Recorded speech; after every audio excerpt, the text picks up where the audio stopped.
तपस्या करते रहे। अपने तप में वो दोनों इतने लीन थे कि प्रकृति की कोई भी शक्ति उनका ध्यान भंग नहीं कर पाई। किंतु फिर एक दिन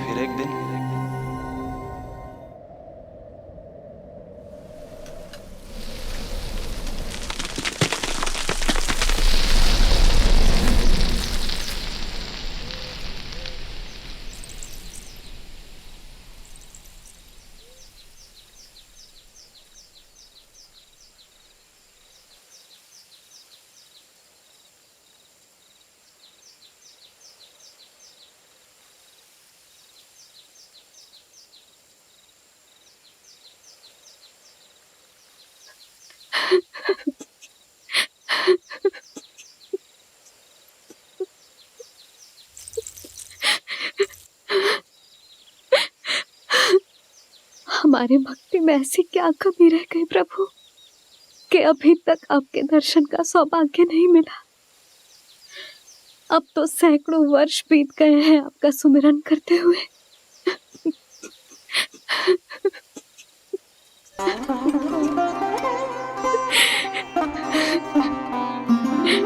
साचा सुमिरन सबसे हरि का साचा है हरि नाम। साचा सुमिरन सबसे हरि का साचा है हरि नाम।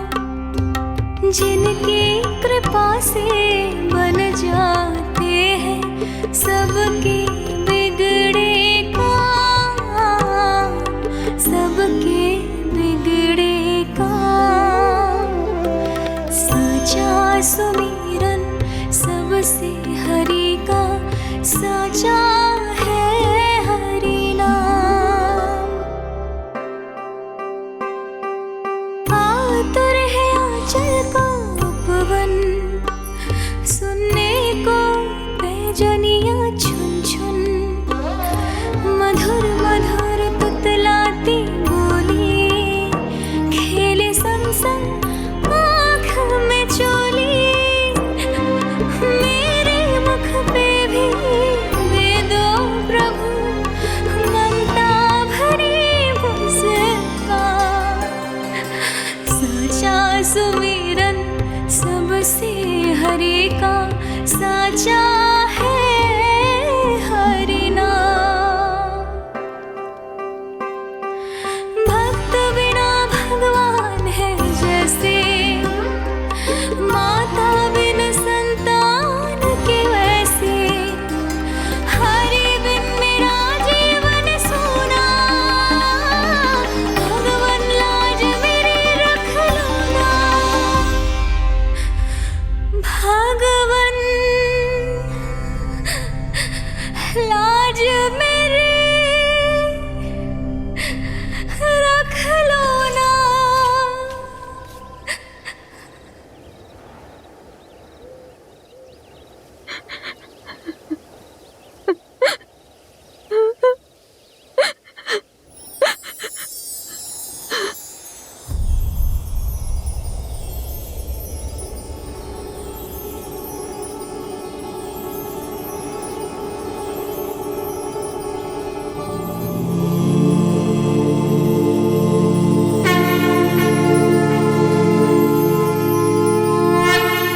शङ्खचक्रं सकिरीटकुण्डलं सपीतवस्त्रं सरसीरुहेक्षणम् सहारवक्षस्थलशोभितौस्तुभम् नमामि विष्णु शिरसा चतुर्भुजम्।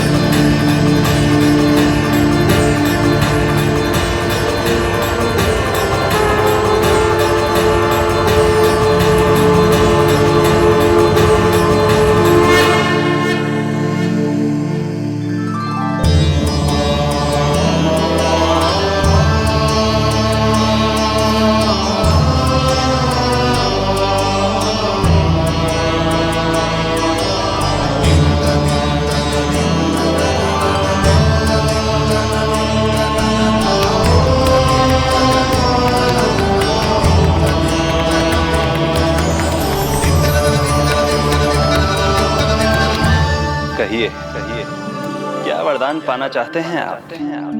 प्रभु, हम आपकी सेवा करना चाहते हैं, परंतु भक्त की भांति नहीं, अभी तो माता पिता के समान। आपका एक पुत्र के रूप में पालन पोषण करें। आप हमें माँ पिता के भांति प्रेम दें और हम आप पर अपनी ममता न्योछावर कर सकें। बस इतनी ही इच्छा है प्रभु। आपकी इच्छा पूर्ण होगी। मैं आपकी संतान के रूप में अवश्य आऊंगा, किंतु उसके लिए आपको मेरे अगले अवतार के बाद एक और अवतार की प्रतीक्षा करनी होगी, क्योंकि अगले जन्म के लिए मैं पहले ही ये वरदान माता देवकी को दे चुका हूं। प्रभु, किसी भी जन्म में आपको अपने पुत्र के रूप में पाना मेरा सौभाग्य होगा, किंतु मेरी ममता मेरे वश में नहीं है प्रभु। आप साक्षात मेरे सामने खड़े हैं, किंतु मेरे नेत्र आपके इस दिव्य चतुर्भुज रूप को नहीं देख पा रहे। इन्हें तो आप अभी से बाल रूप में दिखाई दे रहे हैं। मेरे भीतर उमड़ती ममता की ज्वार का अनुभव कीजिए प्रभु। केवल कल्पना मात्र से मेरा वक्ष स्थल दूध से भराया है। ये गोद तरसने लगी है, मन अभी से लोरिया गाने लगा है। मेरे इस अनुरोध को स्वीकार कीजिए प्रभु, कृपा करें। इस माँ से और प्रतीक्षा ना करवाए प्रभु, और प्रतीक्षा ना करवाए। उस पल माता धरा की ममता भरी भक्ति और प्रेम भाव को देखकर मेरे मुख से भी वो शब्द निकल ही पड़ा जिसे एक बच्चा पहली बार बोलना सीखता है, माँ।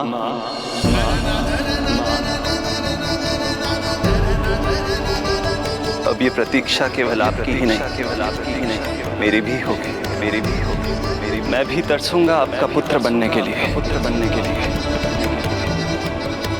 इस समय मैं विवश हूँ, किंतु मैं आपको वचन देता हूँ, मैं आपकी संतान बनकर अवश्य आऊंगा, मैं अवश्य आऊंगा। प्रभु,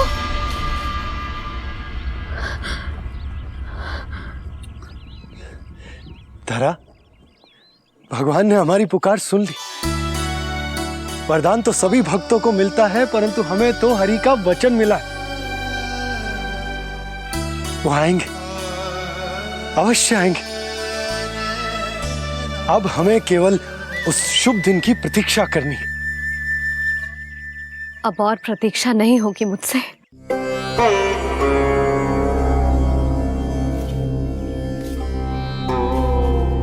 हमने सहस्त्रों वर्षों तक तपस्या की, ये समझ लो कि वो तपस्या अभी शेष नहीं।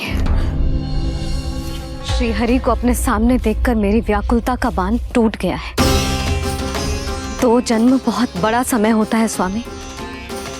अपने पुत्र के रूप में हरि को गोद में खिलाने के लिए अब मैं और 2 जन्मों तक प्रतीक्षा नहीं कर सकती।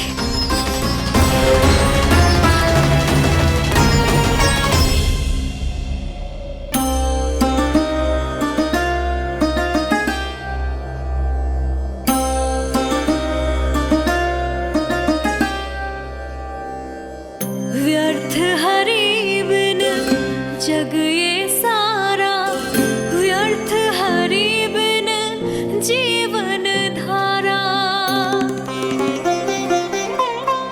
पूजन वंदन व्यर्थ हरि बिन, व्यर्थ धरार जीवन धारा। वरुण देव विनती सुन लीजिए,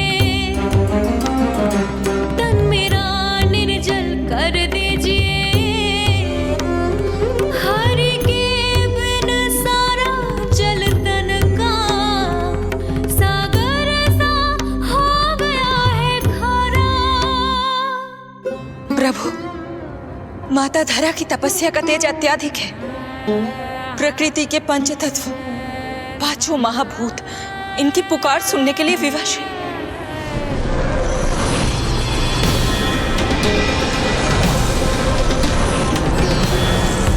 धरा, ये क्या कर रही हो? रुक जाओ। जठराग्नि सब दूर ये कर दो, अग्नि देव मेरे ताप को हर लो। माता जो वंचित ममता से, जग में नहीं उसको कुछ प्यारा। पूजन वंदन व्यर्थ हरि बिन, व्यर्थ धरार जीवन धारा। प्रभु, यदि अग्निदेव अपना अग्नि तत्व वापस ले लेंगे तो इनकी पाचन शक्ति नष्ट हो जाएगी और जीवित रहने के लिए शारीरिक तापमान भी अति आवश्यक होता है। यदि वही विलुप्त हो गया तो धरा, तुम्हें मेरी सौगंध मत करो ये।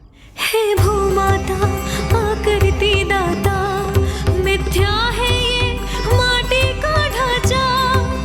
माटी मुक्त करो इस तन से, जब ना मिला हरि का सहारा। प्रभु, भू तत्व ही तन को भार देता है, उसके बिना ये तो पूरी तरह से ढह जाएंगी। धरा, धरा, ये क्या हो गया? बस करो अब। प्रभु, कुछ कीजिए। मैं संसार का संचालक हूं देवी। नियमों का पालन करने के लिए मैं भी बाध्य हूं। जो वचन मैं पहले ही माता देवकी को दे चुका हूं, यदि मैं चाहूं तो भी उसे तोड़ नहीं सकता।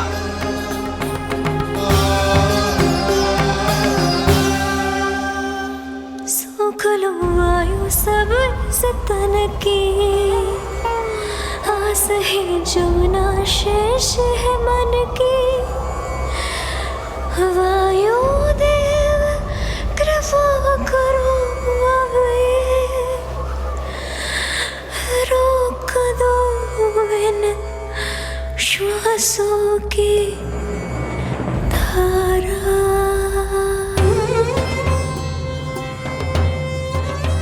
प्रभु, प्राण वायु के बिना प्राणों का बचना संभव नहीं।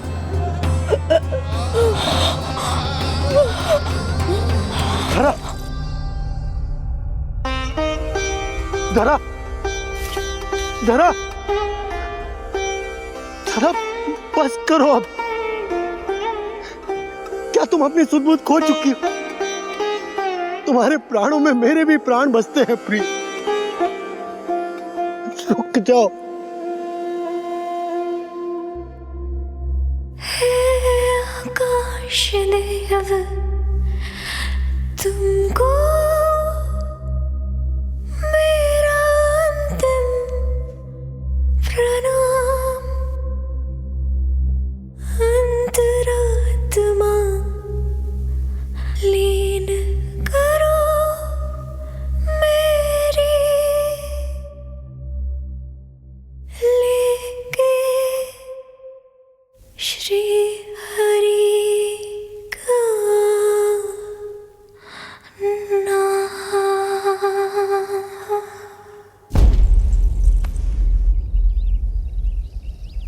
धरा,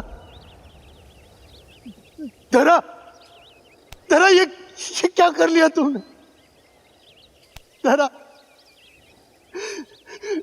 कोई है, कोई है, सहायता कीजिए।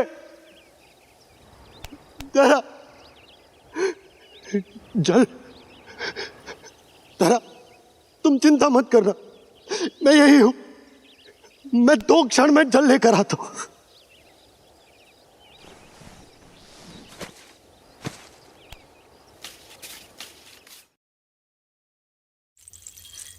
प्रभु, आप नियमों से तो अवश्य बंधे हैं, परंतु आप लीलाओं के स्वामी हैं। कोई तो उपाय निकालिए। आपने इन्हें माँ कहकर पुकारा है। माँ की प्राण रक्षा पुत्र नहीं करेगा तो और कौन करेगा?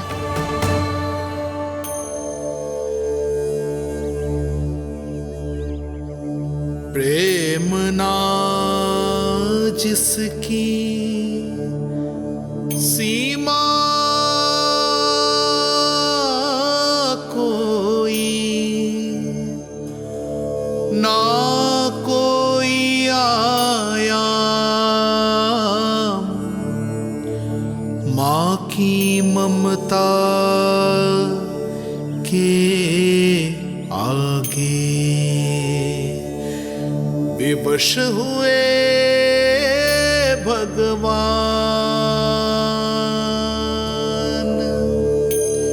विवश हुए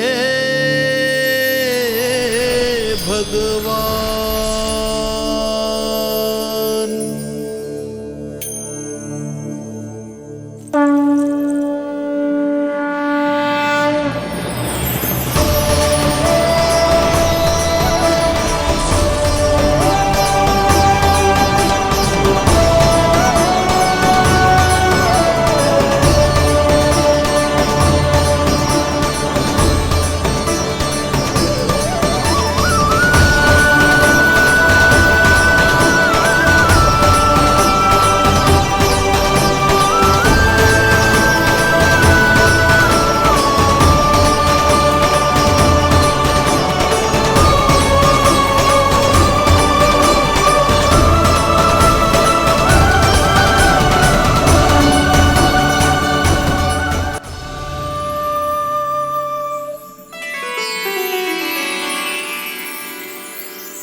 प्रभु नहीं, पुत्र कहो मां।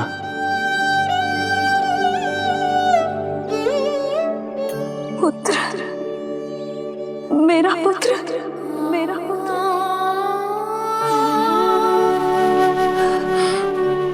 आज जैसे आपने मुझे अपनी गोद में लिटा रखा है,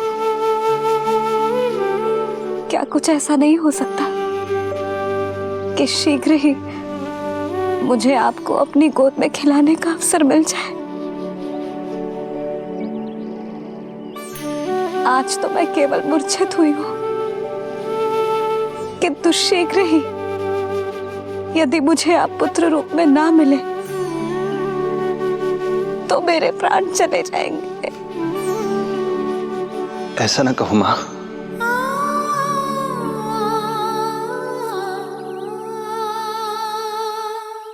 माता देवकी को मैं पहले ही वचन दे चुका हूं, इसलिए विधि के विधान के अनुसार मुझे उन्हीं का पुत्र बनकर जन्म लेना होगा। किंतु आपकी आतुरता का अनुभव करने के बाद अब मैं भी आपका स्नेह पाने से स्वयं को और वंचित नहीं रख सकता। आपने वरदान मांगा था कि आप पुत्र की भांति मेरा पालन पोषण करना चाहती हैं। इसलिए यदि आप उचित समझे तो आप अगले जन्म में ही अपनी इच्छा पूर्ण कर सकती हैं। जिस आयु में संतान को अपनी मां की ममता के आंचल की आवश्यकता सबसे अधिक होती है, उस आयु में अर्थात अपने जन्म के प्रथम दिन से 10 वर्षों तक मैं आपके साथ रहूंगा। किंतु फिर मुझे अपनी जन्म देने वाली मां माता देवकी के पास लौटना होगा। ऐसा करने से मैं उन्हें दिया वचन भी निभा पाऊंगा और आपकी ममता का सौभाग्य भी प्राप्त कर पाऊंगा। यदि आपको स्वीकार हो तो। स्वीकार है, स्वीकार है प्रभु, सहर्ष स्वीकार है। एक माँ और पुत्र का नाता केवल उसके कोख से जन्म लेने से ही नहीं बनता। ये नाता तो ममता से बनता है और मैं अपनी ममता आप पर न्यौछावर करने के लिए आतुर हूं। यशोमती मैया के नंद लाला, यशोमती मैया के नंद लाला, यशोमती मैया के नंद लाला, यशोमती मैया के नंद लाला। तो इस प्रकार परमपिता परमेश्वर श्री हरि विष्णु एक ही जन्म में दो माताओं का पुत्र बनने के लिए उत्साहित भी थे और भावुक भी। किंतु जगत माता श्री लक्ष्मी और अन्य सभी देवगण ये जानना चाहते थे कि श्री हरि ये अभूतपूर्व कार्य कैसे करेंगे। भगवान बोले, ये सब संभव होगा उसके कारण जो मेरे अगले जन्म की कथा का मुख्य पात्र है, कंस।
जब जीवन पर संकट हो तो अभिमान अर्थहीन होता है।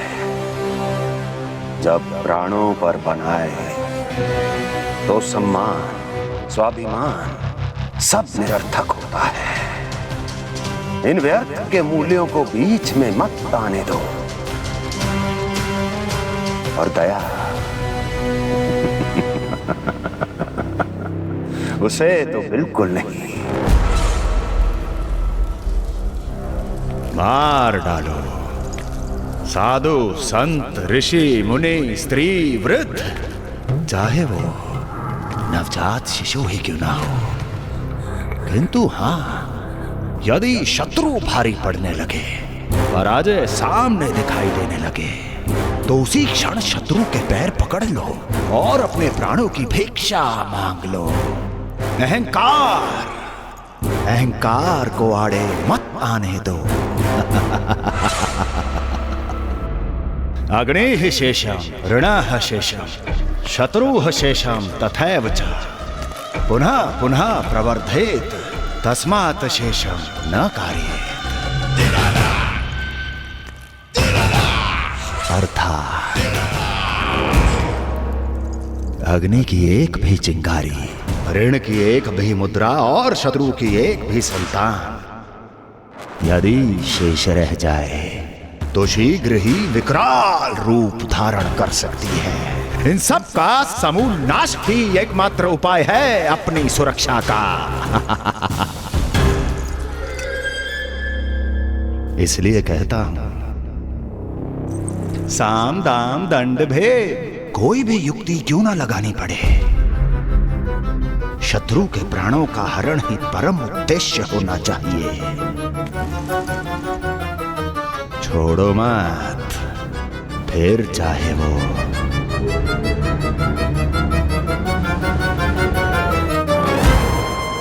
विष्णु ही क्यों ना हो।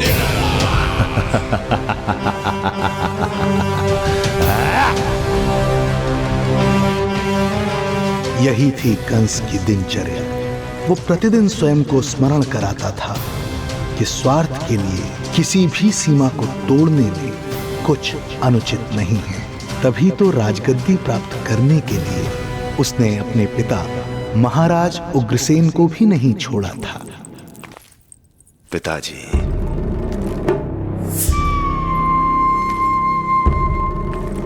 हो सके तो मुझे क्षमा कर दीजिएगा। कल्पना भी नहीं की थी कि मैं आपके साथ ऐसा व्यवहार करूंगा। आपको प्रतीत हो रहा होगा कि मैं क्रूर हूं, स्वार्थ में अंधा हो गया हूं, किंतु मैं विवश हूं।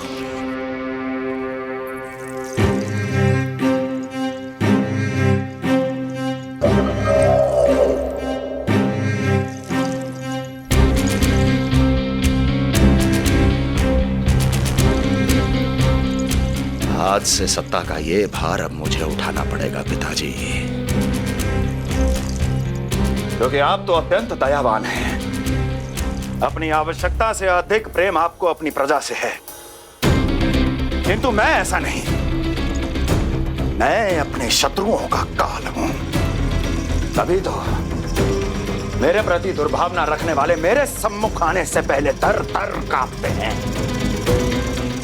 इसलिए मथुरा का राज सिंहासन मेरे साथ अधिक सुरक्षित रहेगा, क्योंकि मैं आपसे अधिक उपयुक्त हूं पिताजी।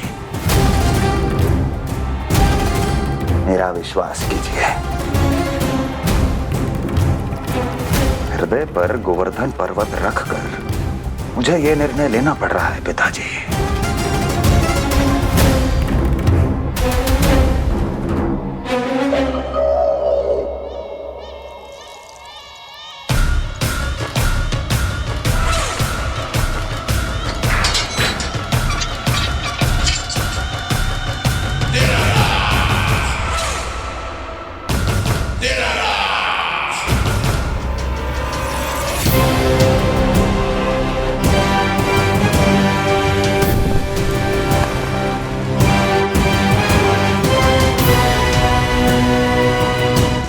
चाबी यमुना में फेंक देना। कोई कितना भी क्रूर, कठोर राक्षस ही क्यों ना हो, किसी न किसी के लिए उसके हृदय में भी प्रेम उपजता ही है। कंस भी इस नियम का अपवाद नहीं था। इस संसार में एक जीवात्मा ऐसी भी थी जिसे वो स्वयं से भी अधिक स्नेह करता था, और वो थी उसकी लाडली बहन देवकी।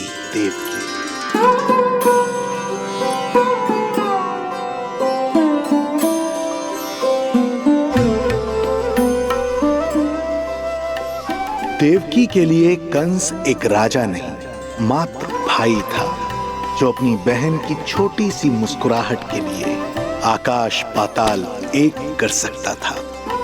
अत्यंत धूमधाम से उसने अपनी देवकी का विवाह यादवराज वसुदेव के साथ संपन्न करवाया। रुको रुको,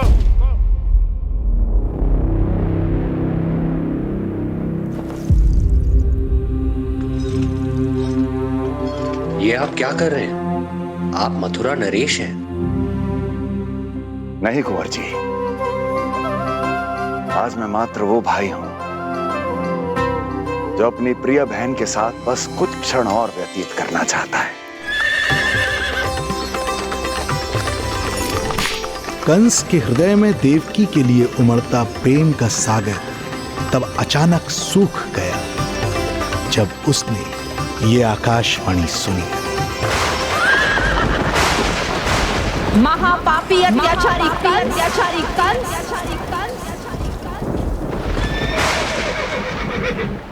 जिस देवकी को तू इतने प्रेम से ससुराल ले जा रहा है वही तेरे अंत में सहायक होगी। तेरा काल तेरी प्रिय बहन के गर्भ से उसकी 8वीं संतान बनकर जन्म लेगा और तेरा विनाश करेगा।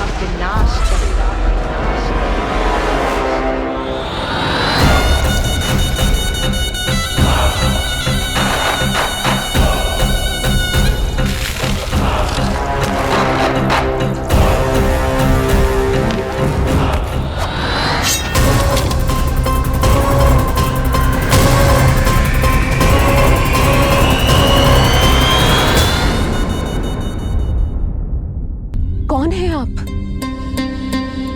मुझे आपसे भय लग रहा है। आप मेरे भैया नहीं हो सकते। सही कहा तूने। जो मेरे विनाश को जन्म दे उस कुल घातिनी से मेरा कोई संबंध नहीं।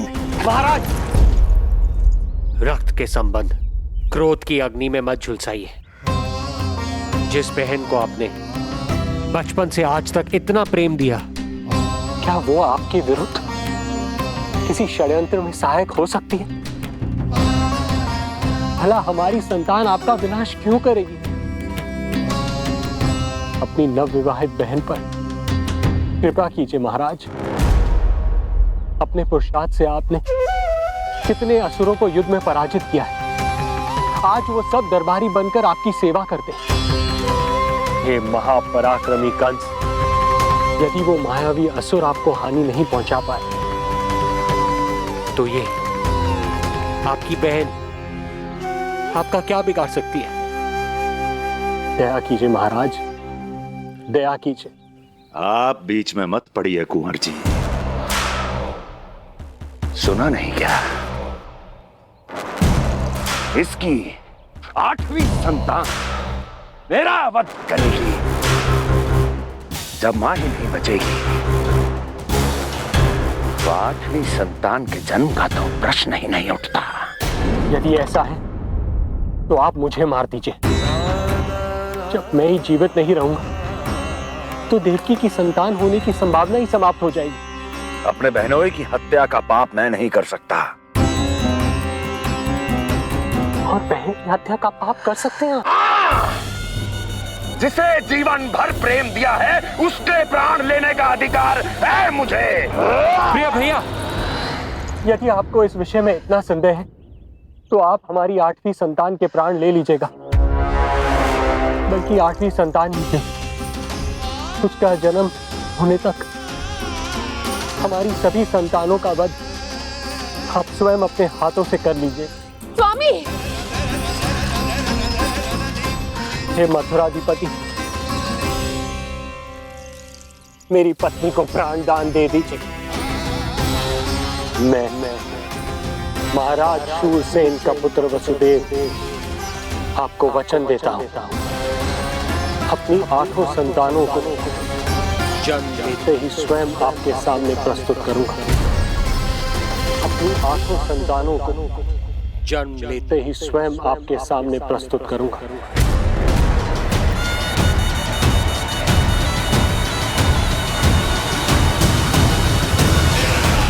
बधाई हो कुंवर जी, अपनी पत्नी के प्राण बचाने में आप सफल हुए। किंतु आपकी संतानें इतनी भाग्यशाली नहीं होंगी। वचन स्मरण रहे।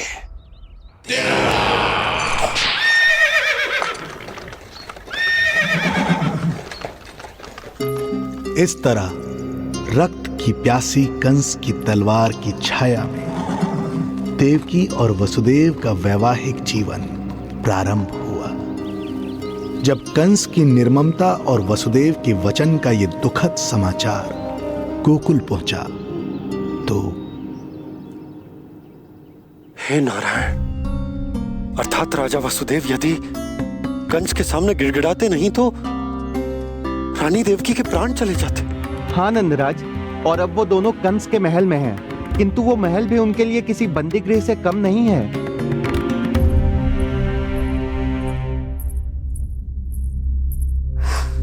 एक भाई अपनी बहन के साथ ऐसा करने की सोच भी कैसे सकता है? मेरा बस चले तो इस दुष्ट कंस को मटके में डाल के इसे घोंट के रख दूं, जैसे मलाई घोट के माखन निकाला जाता है।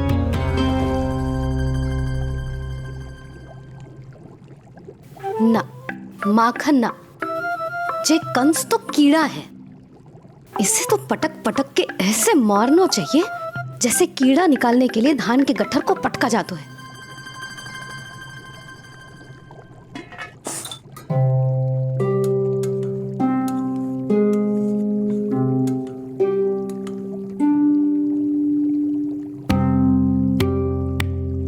किंतु जब रोहिणी जिज्जी को पता चलेगा तो वो तो अपने आप को ही दोष देंगे, क्योंकि बालक ना होने के कारण उन्होंने ही वसुदेव जी को राजकुमारी देवकी के साथ दूसरा विवाह करने पर विवश किया था। हे ईश्वर,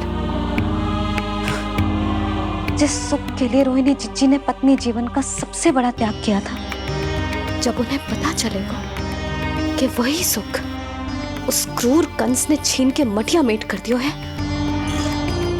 तो कितना कष्ट पहुंचेगा।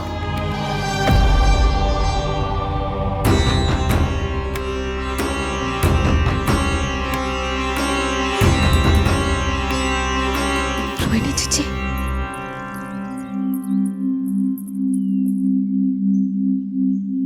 गोप नरेश, कृपया मुझे अपने भैया के पास ले चलिए। संकट के समय मुझे उनके साथ होना चाहिए। किंतु भाभी, पता चलो है वसुदेव भैया और देवकी भाभी कंस के महल में कड़े पहरे में रखे गए। पति पत्नी एक दूसरे का संबल होते हैं। कंस का पहरा कितना भी कष्टदायक क्यों ना हो, इस समय उन्हें और बहन देवकी को मेरी आवश्यकता है।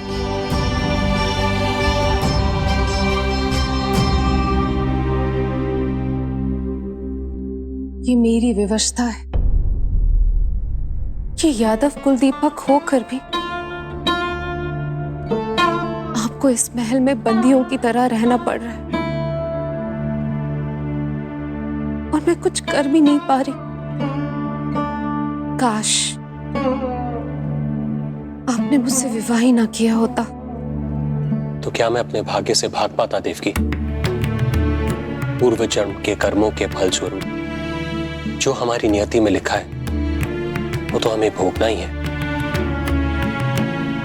श्री हरि क्या करते हैं, कब और क्यों करते हैं, ये दुख हमारे जीवन में किस उद्देश्य से आए हैं, इन रहस्यों का पता लगा पाना हम मानवों के लिए संभव नहीं है देवकी।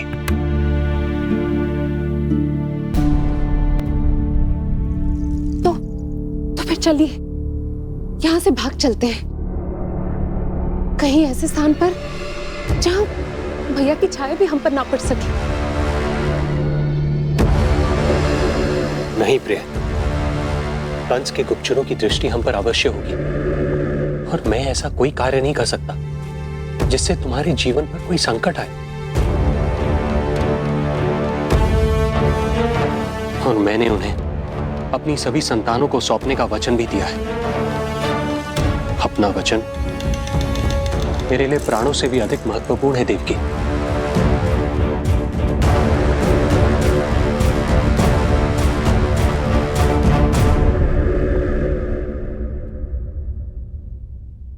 राजन, राजकुमारी, गोकुल से रानी रोहिणी और गोपराज नंद पधारे हैं।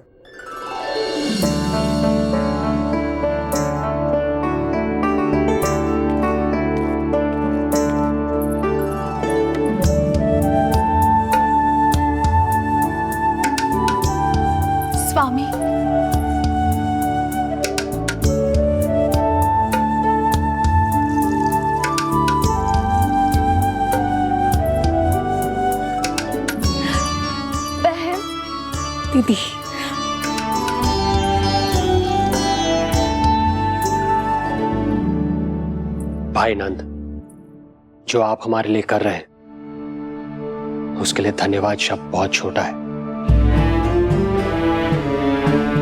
मैं अपने भाग्य को स्वीकार कर चुका हूं। यदि यही श्री नारायण की इच्छा है तो यही सही।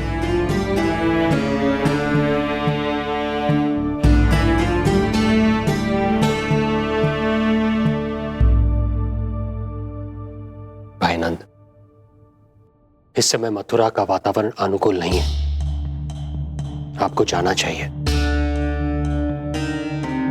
यशोदा भाभी भी चिंतित हो रही होंगी, उनसे कहिएगा हम यहां सुरक्षित हैं अभी तक।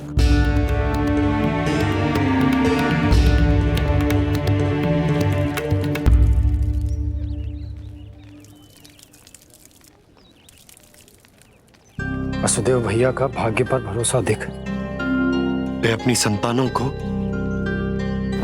कंस को अवश्य सौंपेंगे। ईश्वर, इतना कठोर वचन, जब इसे निभाने का कठिन समय आएगा तो कैसा अनुभव करेंगे वे?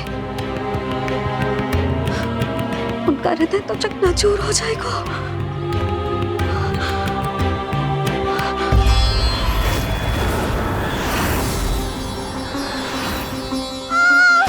सब्र करो, सब ठीक हो जाएगा। देवकी, मैं महाराज शूरसेन का पुत्र वसुदेव आपको वचन देता हूं, अपनी 8 संतानों को जन्म देते ही स्वयं आपके सामने प्रस्तुत करूंगा।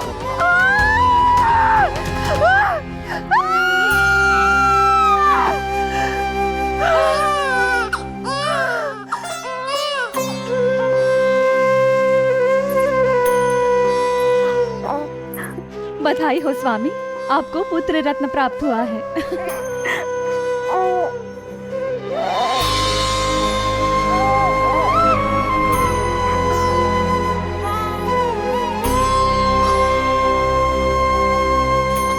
महाराज को पता चला तो क्या होगा?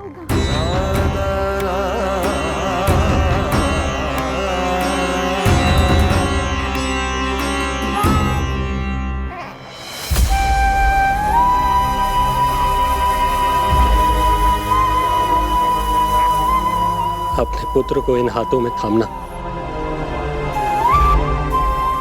कितने वर्षों से इस पल की प्रतीक्षा कर रहा था मैं, और आज जब यह पल आया है, मेरी आंखों में दुख के आंसू हैं। एक पिता जब प्रथम बार अपनी संतान को गोद में उठाता है तो सबसे पहले यह सोचता है कि उसे क्या नाम दूं, उसका सुनहरा भविष्य कैसे सुनिश्चित करे। किंतु मैं वो भाग्यहीन पिता हूं जो अपने पुत्र का भविष्य मृत्यु के अंधकार में डुबोने जा रहा है। मैं इसे नाम देकर क्या करूंगा?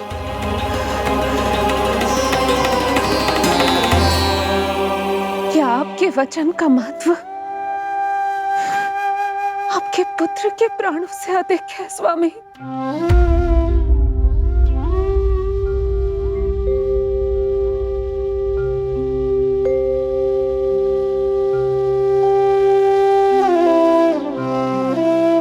श्री नारायण का दूसरा नाम सत्य होता है देवकी।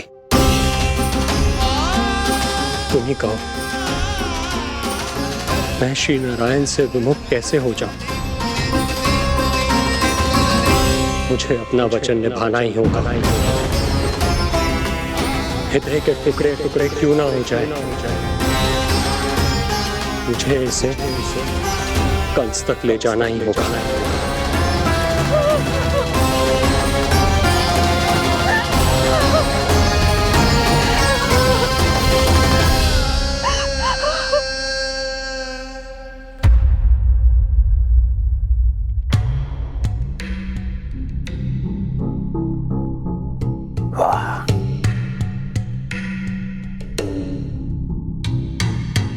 इतना स्वादिष्ट भोजन।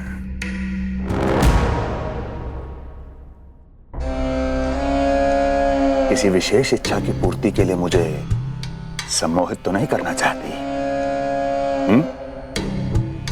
मुझे पति के रूप में प्राप्त कर तो चुकी हो, अब प्राप्त करने को क्या क्या बचा है प्राप्ति?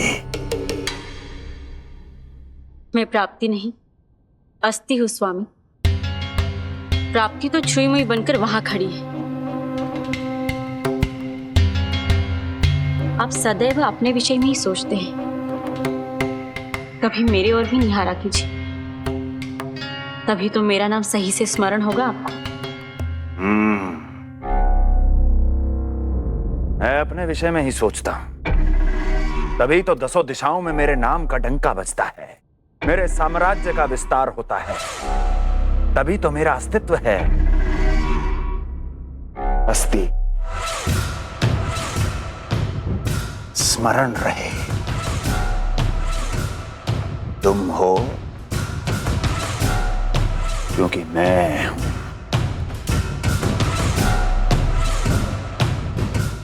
वन में यदि सिंह न हो तो उसके आश्रिति पर गीदड़ भी आक्रमण कर देते हैं।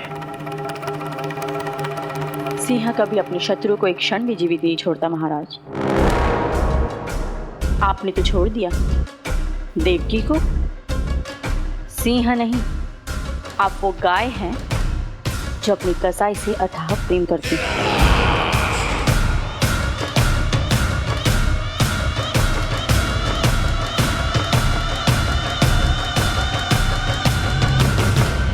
सभी संतानों को जन्म लेते ही मेरे पास लेकर आएगा, ये वचन दिया है वसुदेव ने मुझे। तो फिर आया क्यों नहीं महाराज? प्रथम शिशु का जन्म तो हो चुका है।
कुल के यादव अपना वचन मिथ्या नहीं होने देते महाराज।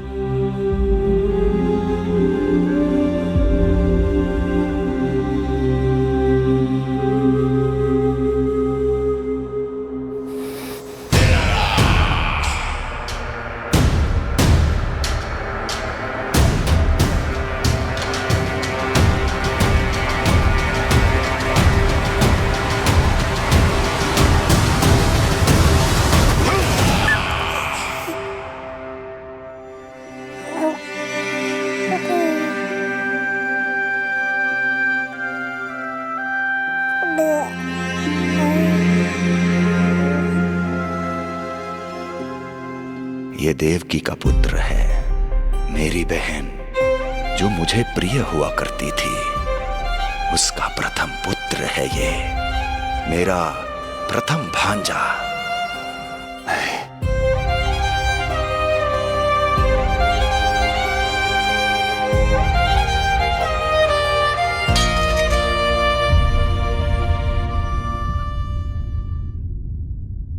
इसे वापस ले जाइए कुंवर जी।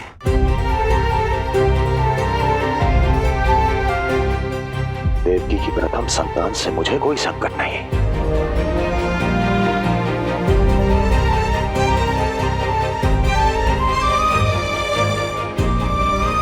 और आपको क्या लगता है कुंवर जी कि मैं कोई राक्षस हूं क्या?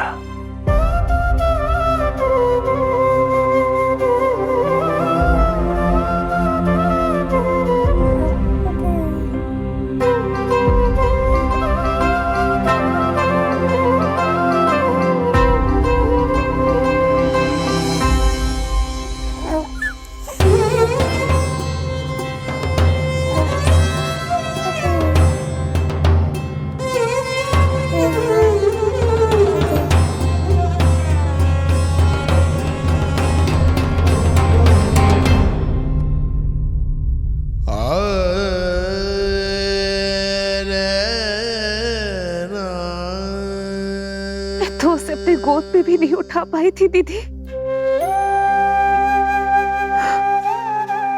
उसका वो सुकुमार मुख मेरी स्मृति से जा ही नहीं रहा। वो मधुर रुदन अभी तक मेरे कानों में गूंज रहा है। मैं तुम्हारी पीड़ा का अनुमान लगा सकती हूँ देवकी। मैंने उसे जन्म नहीं दिया था,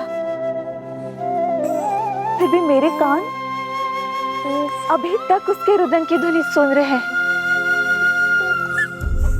क्योंकि ये अपनी माओ को पुकार रहा है। तुम्हारे भैया ने हमारे पुत्र को प्राणदान दे दिया है देवकी।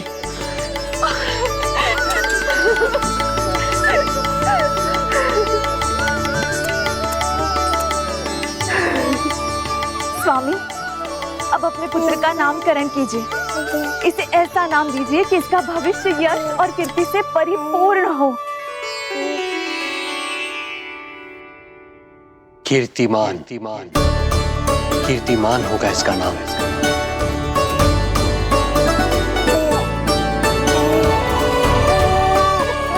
कीर्तिमान।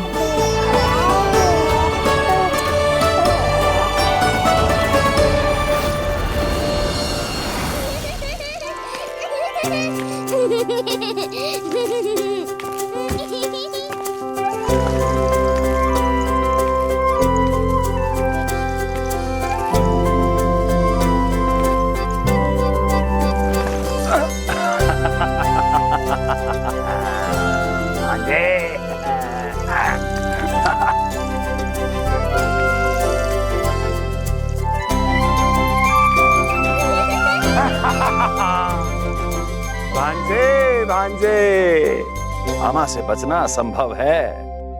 मामा जी, आपकी भुजाओं में कितना बल है, मुझे पीड़ा हो रही है। मेरा दूसरा हाथ पकड़ लीजिए। तुझे पीड़ा हो रही है? ये ले।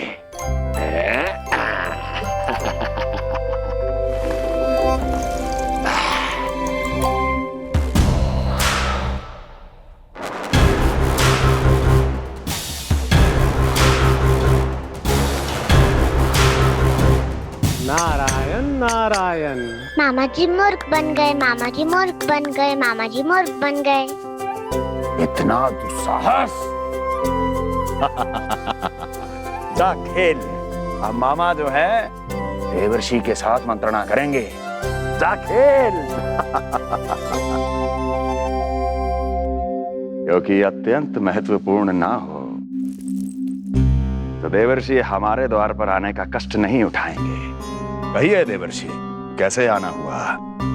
मैं तो बस आपको ये अद्भुत कमल पुष्प भेंट करने आया था महाराज। इसे देखते ही मुझे आपका स्मरण हुआ था। मानो ये मुझे पुकार कर कह रहा हो, मुझे महाराज कंस के पास ले चलिए। इसमें तो कुछ भी विशेष नहीं है देवर्षि।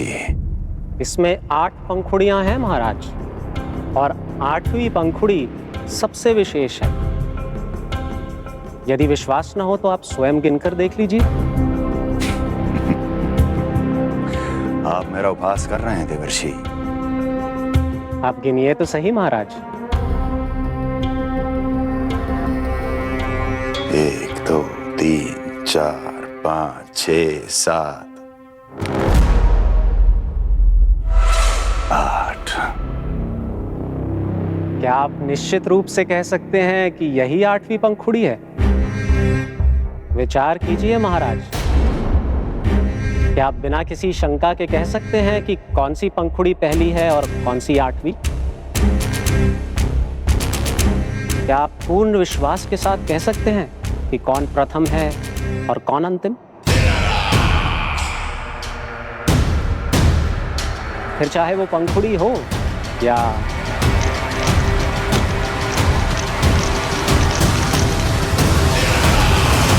सावधान करने के लिए धन्यवाद देवर्षि। कंस के साथ धोखा करने वाले को अति भीषण दंड मिलेगा। भविष्य में ऐसी कल्पना मात्र से ही मेरे शत्रु भय से कांप उठेंगे। मथुरा नरेश, मैं तो मात्र पंखुड़ियों की बात कर रहा था। यदि आपने कुछ और समझ लिया है तो उसका उत्तरदायित्व मेरा नहीं है। नारायण नारायण।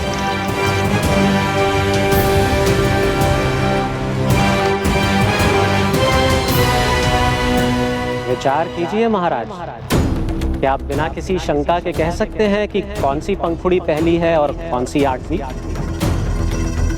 क्या आप पूर्ण विश्वास के साथ कह सकते हैं कि कौन प्रथम है और कौन अंतिम? फिर चाहे वो पंखुड़ी हो या...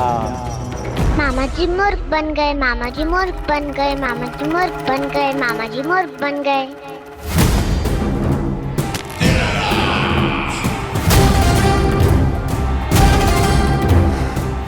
कंस को कोई मूर्ख नहीं बना सकता। कीर्तिमान। जी मामा जी। क्रोध काम लोभ मद मोह मत्सर, क्रोध काम लोभ मद मोह मत्सर, क्रोध काम लोभ।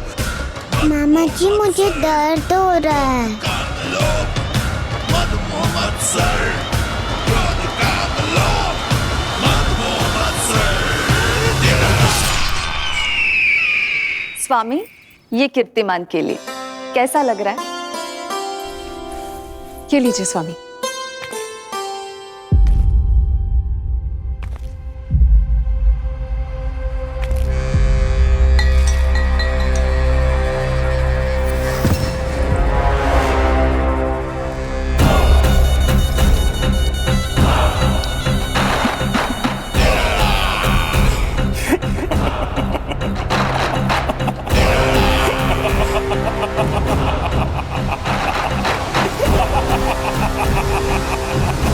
नेत्रों के सामने अपनी संतान की हत्या होते हुए देखना कितना पीड़ादायक रहा होगा ये दृश्य।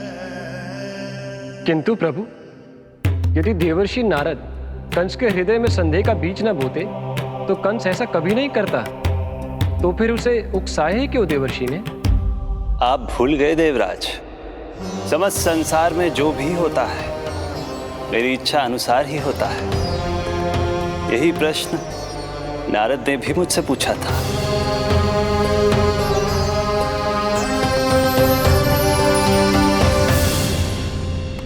नारायण नारायण।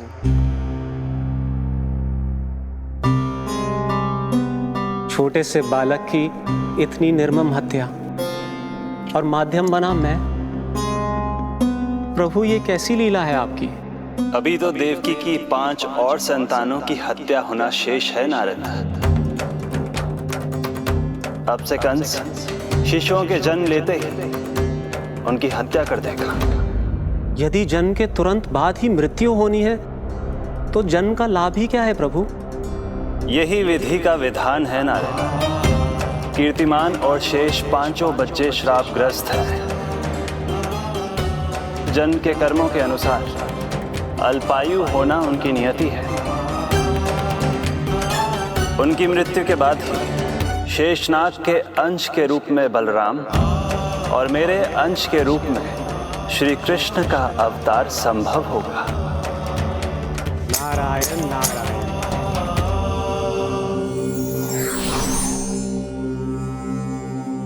देवकी के पुत्र एक के बाद एक जन्म लेते रहे और उनकी हत्या कर कंस अपने पापों की संख्या में वृद्धि करता रहा। नहीं! मत मारो! मेरा पुत्र! मेरा पुत्र!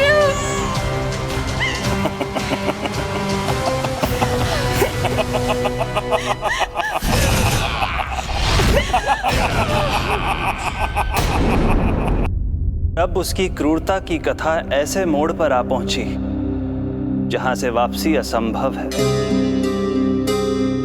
क्योंकि अभी अभी उसने देवकी के छठे पुत्र का वध कर दिया है।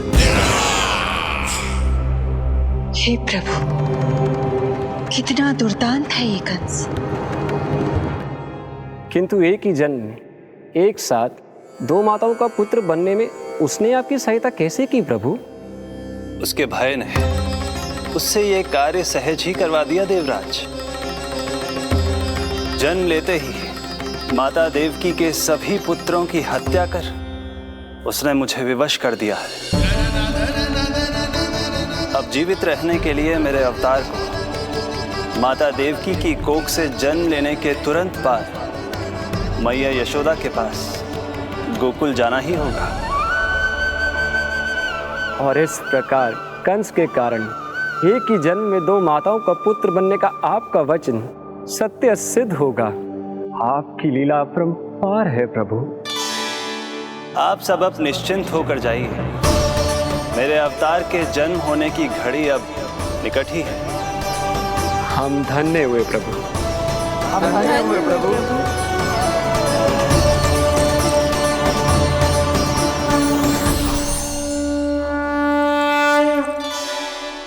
मुझे तो अभी से मैया यशोदा के साथ आपको खेलते हुए देखने की उत्सुकता हो रही है। उनकी प्रवृत्ति कितनी निराली है। क्रोध ना करूं तो क्या करूं? देखिए इसकी शैतानी, फिर चला गया सुलक्षणा के बगीचे में फूल खाने।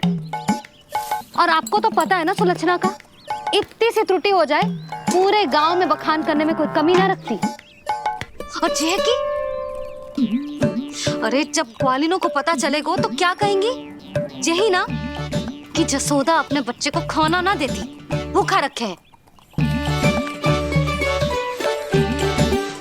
सुनो जी, मैं तो कहती हूँ अब ब्याह करा देते इसका।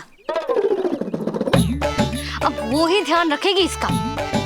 केवल पत्नी सुधार सकती है तुझे। तुम इसके बारे में बात कर रही हो कि मेरे बारे में? नहीं, वैसे सारे गोकुल वाले यही कहते हैं कि हमारे घर पर तुम्हारा ही राज चलता है। हे नारायण, ये परिहास की बात है क्या? मैं इतना दबा के रखती हूँ क्या आपको? यशोदा, हास की बात थी। रामू के कारण मुंह से निकल गई।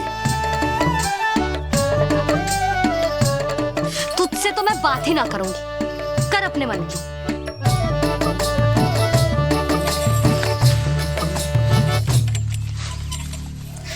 पता है तुझे कितना क्रोध आता है जब तू ऐसे बिना बताए घर से चला जाता है। प्रेम है जे मेरा, चिंता है मेरी। तुझे कुछ हो जाए तो अपना लल्ला माना है तुझे।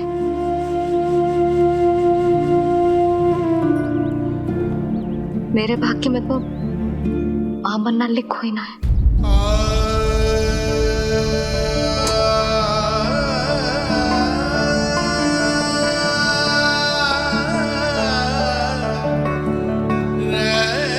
यशोदा,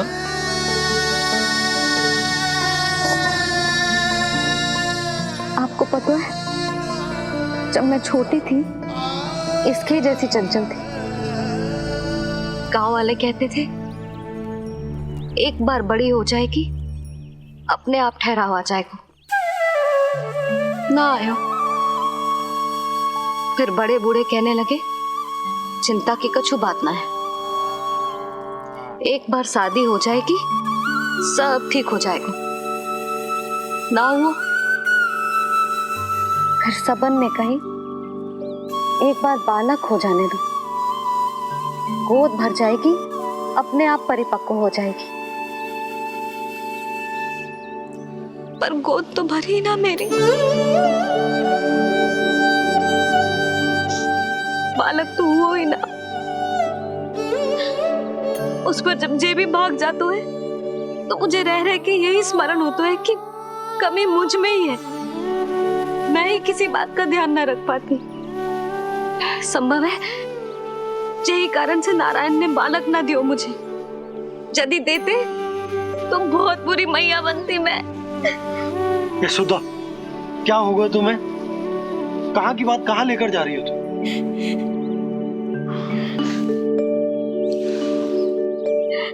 बालक अवश्य होगा हमें, और बहुत अच्छी मैया बनोगी तुम। बस नारायण सही समय की प्रतीक्षा कर रहे हैं। मेरी तो ना सुन रहे बे। आप ही कह दियो उनसे अब और प्रतीक्षा ना होगी मुझसे।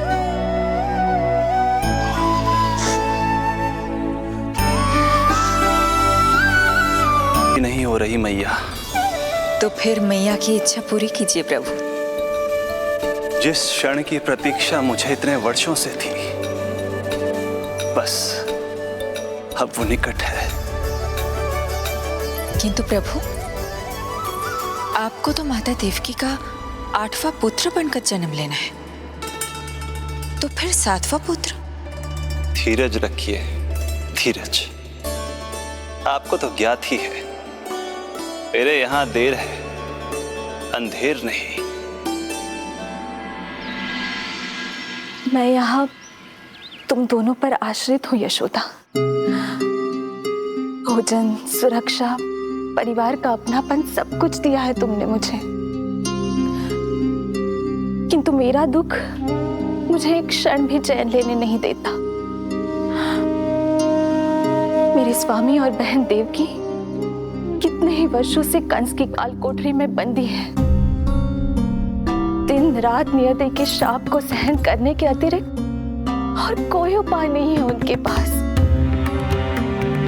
ऐसे में मैं सुख की सांस कैसे लूं? कीर्तिमान की हत्या के बाद मेरी सुरक्षा के लिए मेरे स्वामी ने मुझे यहाँ भिजवा दिया, चुपचाप। किंतु मेरा हृदय तो वही छूट गया यशोदा। इससे तो अच्छा होता कि मैं भी उसी कारागार में होती, मेरे स्वामी और बहन देवकी का दुख तो साझा कर पाती। अपनी 6 संतानों को कंस के हाथों मृत्यु के गोद में जाते देखा है उन्होंने। अब तो मुझे उस क्षण की कल्पना से भी डर लगने लगा है, जब देवकी अपने 7वें पुत्र को अपने गर्भ में धारण करेगी। भय से भविष्य नहीं टलता, होनी होकर ही रहती है। समय बीता और देवकी के गर्भ में 7वें पुत्र का आगमन हुआ। क्या इसका भी भविष्य वही होगा जिसके भाइयों का हुआ था?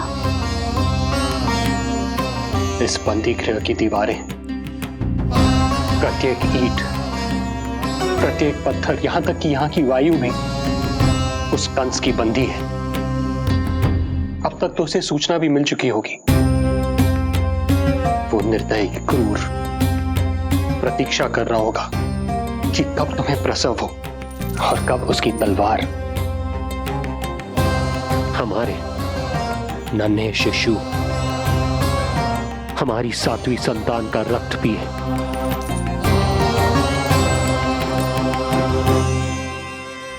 दुर्जन, तुम देवकी की कालकोठरी के बाहर स्वयं उपस्थित रहोगे, प्रत्येक पल 8 प्रहर। जैसे ही शिशु पहली श्वास ले, तुम मुझे सूचित करोगे।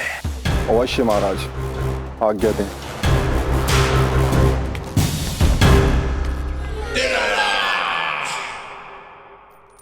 कुछ कीजिए स्वामी, कुछ कीजिए। मैं नहीं चाहती कि ये अपनी प्रथम श्वास इस बंदी गृह में ले। देवकी, विवशता से मेरा कलेजा भी फटा जा रहा है, किंतु इस काल कोठरी में बंद मैं कर ही क्या सकता हूं? किंतु इस सृष्टि के पालनहार, जगत की नियंता श्री हरि तो कर सकते हैं, तो फिर क्यों नहीं करते वो कुछ ऐसा कि कम से कम मेरी इस संतान का अंत उतना दुखद ना हो जैसा अन्य संतानों का हुआ था। क्यों नहीं करते वो कुछ? हरे क्यों नहीं करते? बताइए ना स्वामी, क्यों नहीं करते वो? क्यों नहीं करते? जो देवी भविष्य में मेरी मां बनने वाली है, उनकी करुणा भरी पुकार को मैं व्यर्थ कैसे जाने दे सकता हूं? कंस के राक्षस तत्व के अंत के लिए ऐसी माया की आवश्यकता है जो मेरी लीलाओं को क्रियान्वित भी कर दे और उसे भनक भी ना पड़े। ऐसी क्षमता और माया किसके पास है प्रभु?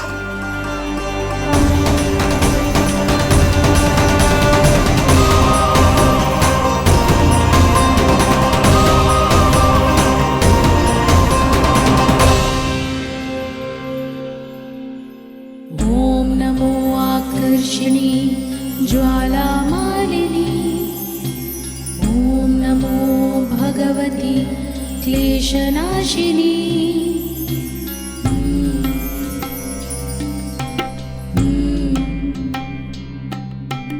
ॐ नमो योगमाये सर्वमोहिनी, ॐ नमो योगमाये आज्ञा दीजिए प्रभु। माता देवकी का गर्भपात करके उस संतान को रानी रोहिणी के गर्भ में स्थापित कीजिए देवी।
योग माया ने अपना कार्य पूर्ण किया।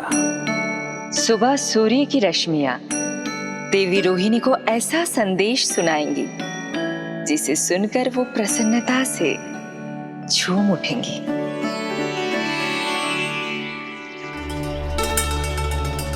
यादव कुल के नए राजकुमार के आगमन पर बहुत बहुत शुभकामनाएं रानी।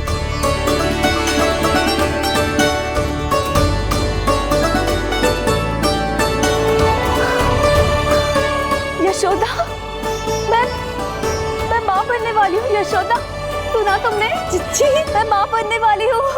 मैं माँ बनने वाली हूँ यशोदा। अरे संभाल के जीजी चिकार कर रही हो। बधाई हो जीजी, बधाई हो, बहुत बहुत बधाई हो।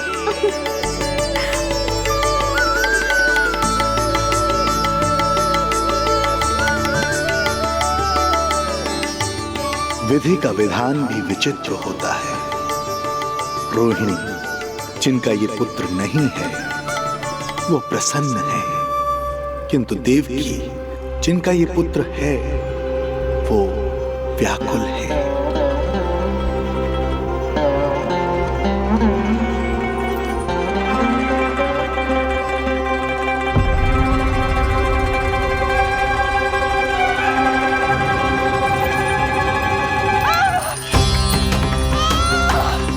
क्या हुआ देवकी? तुम ठीक तो हो? स्वामी, स्वामी मेरा पुत्र, स्वामी हमारा पुत्र चला गया। स्वामी हमारा पुत्र चला गया। धीरज धरो देवकी, संभव है यही श्री हरि की इच्छा हो। किंतु मैंने उनसे ये तो नहीं मांगा था ना स्वामी। मैंने कहा था हमारा पुत्र यहाँ श्वास न ले, इसका ये अर्थ नहीं था। क्यों किया नारायण ने ऐसा? क्यों किया?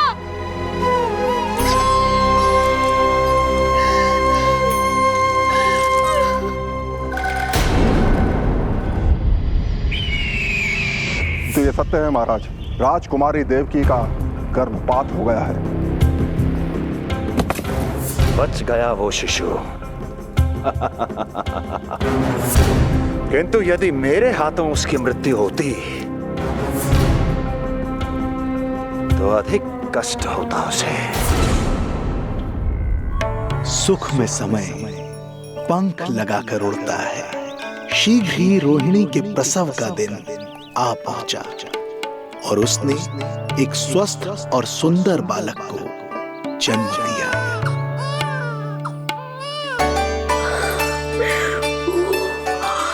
लो जिज्जी, संभालो अपने लल्ला को, जी भर के निहार लो इसे।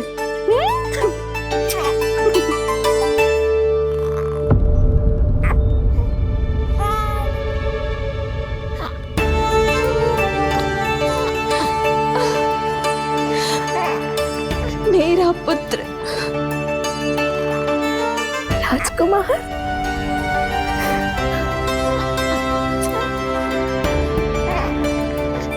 अच्छा जीजी, मैं तनिक इनको भी सूचना देकर आती हूँ। वसुदेव भैया तक भी तुझे शुभ समाचार पहुंचाना है।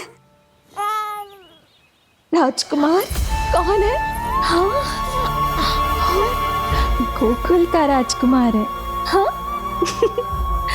गोकुल का राजकुमार है मेरा बच्चा।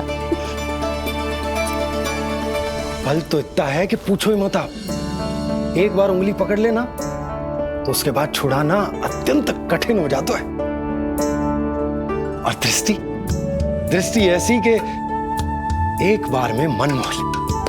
भगवान श्री राम की भांति सबको प्रसन्न रखतो है। बस तो फिर उसका नाम बल राम रखना। तो फिर उसका नाम बल राम रखना। देवकी, बधाई हो, तुम छोटी मां बन गई। भैया, आप दोनों कछु चिंता न करियो। बलराम का लालन पालन मेरा उत्तरदायित्व है। उसे कछु कमी ना होने दूंगा मैं।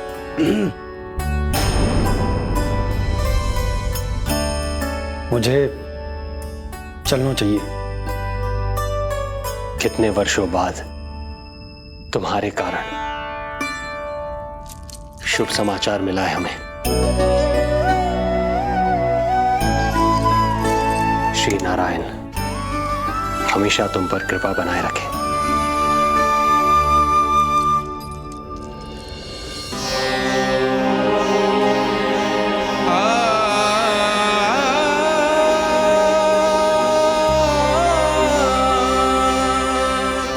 आपको बहुत बहुत बधाई हो स्वामी।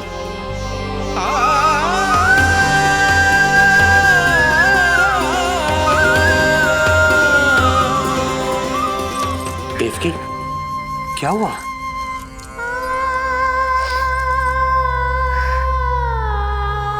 कुछ नहीं।